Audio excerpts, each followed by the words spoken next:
Chers élèves du nouveau secondaire 4, classe de philo, chers passionnés de la philosophie, bienvenue à notre cours d'initiation à la philosophie. Comme nous avons l'habitude de le dire, dans ce cours, nous n'avons pas l'intention de remplacer les professeurs qui sont destinés à offrir cet enseignement, la philosophie, aux élèves du nouveau secondaire 4.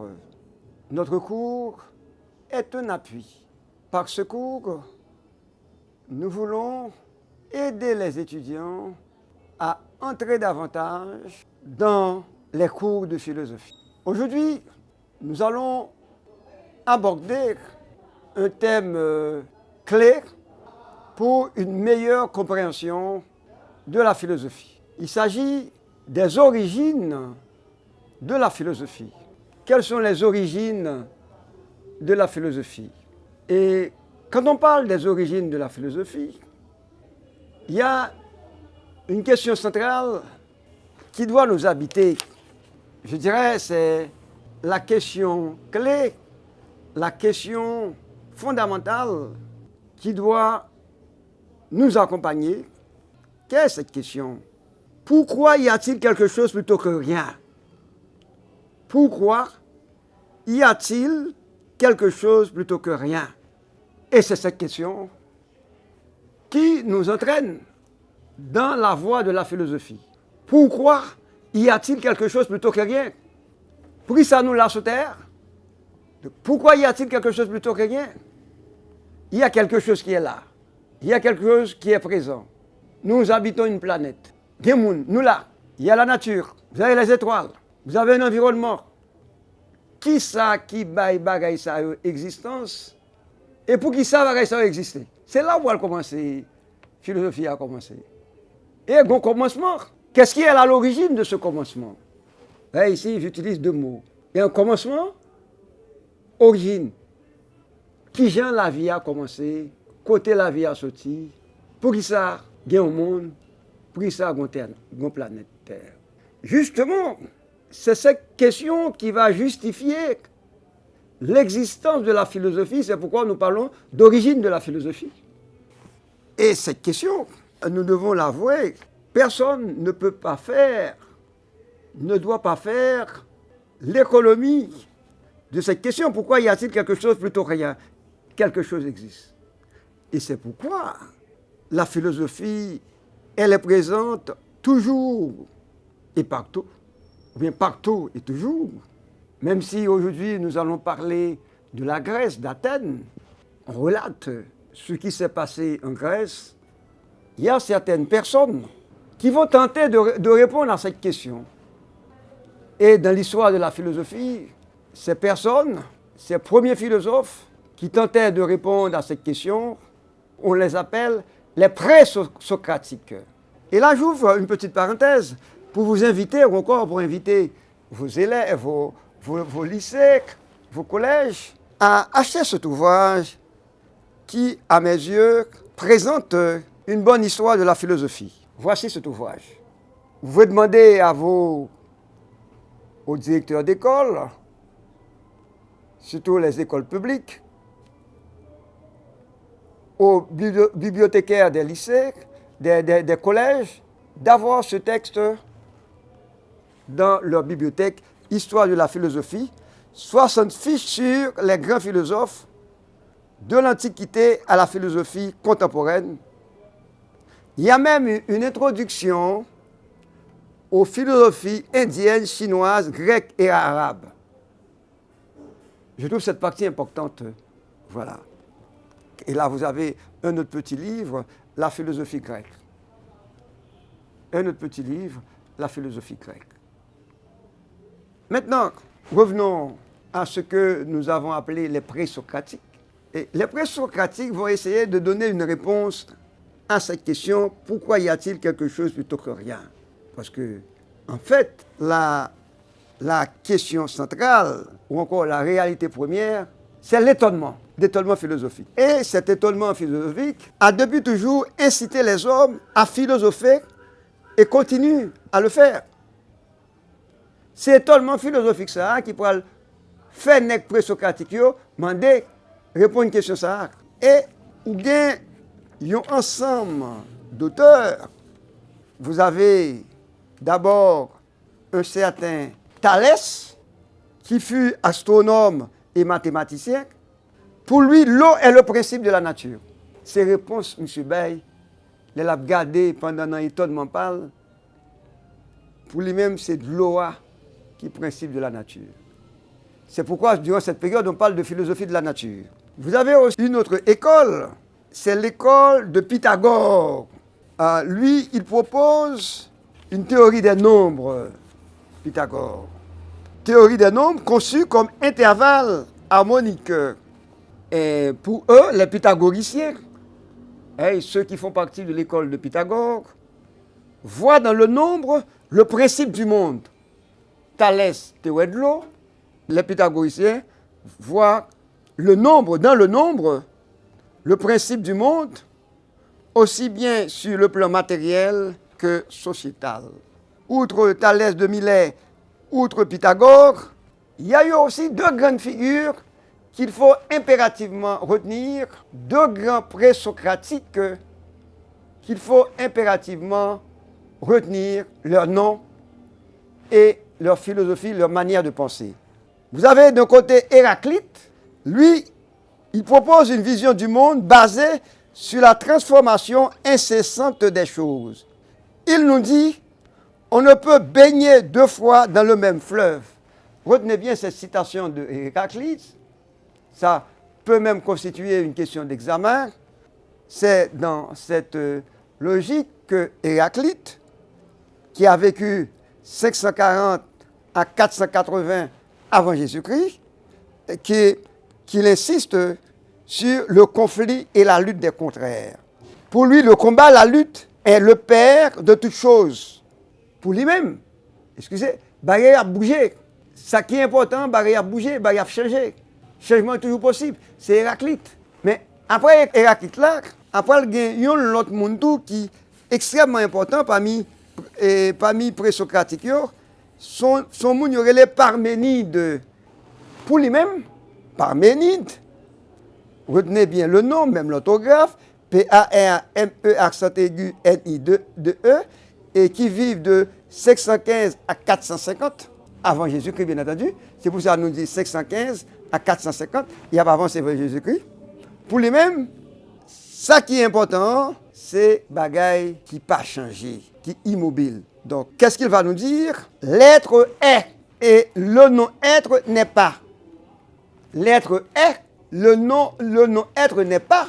Cela veut dire l'être est un, immobile, inengendré et impérissable hors du temps. Héraclite va mettre accent sur le changement, sur le mouvement. Héraclite, il va dire, ça qui existait a existé, ça qui n'a pas existé a pas existé. Il va poser question être, il parle de être là, c'est un bagage qui est immobile, il n'y a pas de changement là-dedans, pas de monde qui mettait là, c'est pourquoi on parle de inengendré et impérissable, et il ne peut jamais périr, et puis il n'est pas inscrit dans le temps. Je pense que ces quatre personnages dont nous venons de parler sont des personnages importants qu'il faut mentionner dans ce qu'on appelle une philosophie de la nature. Vous avez aussi un autre penseur de ce qu'on a appelé les présocratiques, c'est un certain Empédocle. Pour Empédocle, il pose que tous les êtres sont formés d'une combinaison de 4 éléments. L'eau, la terre, le feu et l'air. Donc c'est sa manière d'expliquer le monde, de comprendre le monde, les principes. Tous les êtres sont formés d'une combinaison de 4 éléments. C'est la position de Empédocle. Mais parmi les présocratiques, en général, on cite aussi Démocrite. D-E accent aigu, M-O-C-R-I-T-E. Pour lui, tous les corps dans le monde se composent d'agrégats d'atomes et de vide. Il considère les atomes comme des éléments insécables, c'est-à-dire indivisibles, solides et pleins, en nombre infini et qui se meuvent dans le vide. Donc, il n'y a pas de mouvement. C'est la position de Démocrite. Mais ça, c'est origine. Philosophie en a parlé. Mais il y a un autre groupe qui va jouer un rôle important en Grèce et plus particulièrement à Athènes. C'est un mouvement de pensée important, lequel, eh bien, c'est le sophisme. Le sophisme. Et mouvement de pensée à y aurait le sophisme, mais ceux qui font partie de ce mouvement de pensée, on les appelle les sophistes. Retenez bien cette expression, les sophistes. Mais qui étaient les sophistes? Je disais donc, quand on parle des origines de la philosophie, il faut mentionner ces catégories de penseurs qu'on appelle les sophistes. À un moment donné, on parlait des sophistes, mais qui étaient-ils? D'abord, les sophistes, ils s'appelaient maîtres de sagesse. Ils étaient des professeurs d'éloquence, des maîtres de rhétorique, et ils allaient de ville en ville enseigner l'art de parler en public. L'enseignement était donc leur métier, leur affaire. Et souvent, ils se faisaient payer. Ces professeurs itinérants, les sophistes, enseignaient la science politique et la vertu. Mais il y a certains sophistes, je vais citer l'un des plus grands qui s'appelle Protagoras. Il disait ce qui suit. L'homme est la mesure de toutes choses, des choses qui sont comme étant et des choses qui ne sont pas comme n'étant pas. L'homme est la mesure de toutes choses, des choses qui sont comme étant et des choses qui ne sont pas comme n'étant pas. Et les sophistes vont critiquer les philosophes de la nature. Nous venons de parler de ces philosophes de la nature. Nous avons cité quelques noms. Les sophistes s'opposaient à leur philosophie. Mais ce qu'on voit derrière cette affirmation du sophiste Protagoras, c'est un certain relativisme, un certain scepticisme, quand il a déclaré « L'homme est la mesure de toutes choses, des choses qui sont comme étant et des choses qui ne sont pas comme n'étant pas. » Et ces sophistes déclaraient que la connaissance humaine était capable de saisir la réalité telle qu'elle est en elle-même. Soulignons aussi que Platon, nous parlerons de Platon plus tard, aura des problèmes avec les sophistes, car à un moment donné, le mot sophiste était devenu synonyme de raisonneur spécieux. Mais que veut dire le terme de raisonneur spécieux, de personnes qui usent d'arguments et de raisonnements ayant une apparence de vérité, mais destinés à induire en erreur? Donc, à un moment donné, il a été critiqué sophicio, et il y a les mêmes, les que, ou dit, il y a un monde qui pas dit la vérité, qui a essayé d'induire le monde en erreur, on les appelle sophistes. Les sophistes. C'est-à-dire, il y a un monde qui a une belle parole, qui a une bonne bagaille de vérité, mais c'est les que pour le défendre, il y a une cause, il a employé n'importe quel argument qui a et apparence que son argument solide, mais c'est parce qu'il voulait défendre une opinion. C'est pourquoi nous parlons de raisonneurs spécieux, c'est-à-dire un raisonnement qui n'a qu'une apparence, qu'une belle apparence, qui est sans valeur. Donc, essayons de reprendre ce que nous avons tenté de vous expliquer. On parlait dans un premier temps, on formulait cette question dans un premier temps. Pourquoi y a-t-il quelque chose plutôt que rien? Les présocratiques ont essayé de donner une réponse à cette question-là, avec leur philosophie de la nature. Nous avons vu également les sophistes qui s'opposaient à cette philosophie de la nature. et qui doutait de l'incapacité de l'homme à pouvoir saisir la vérité.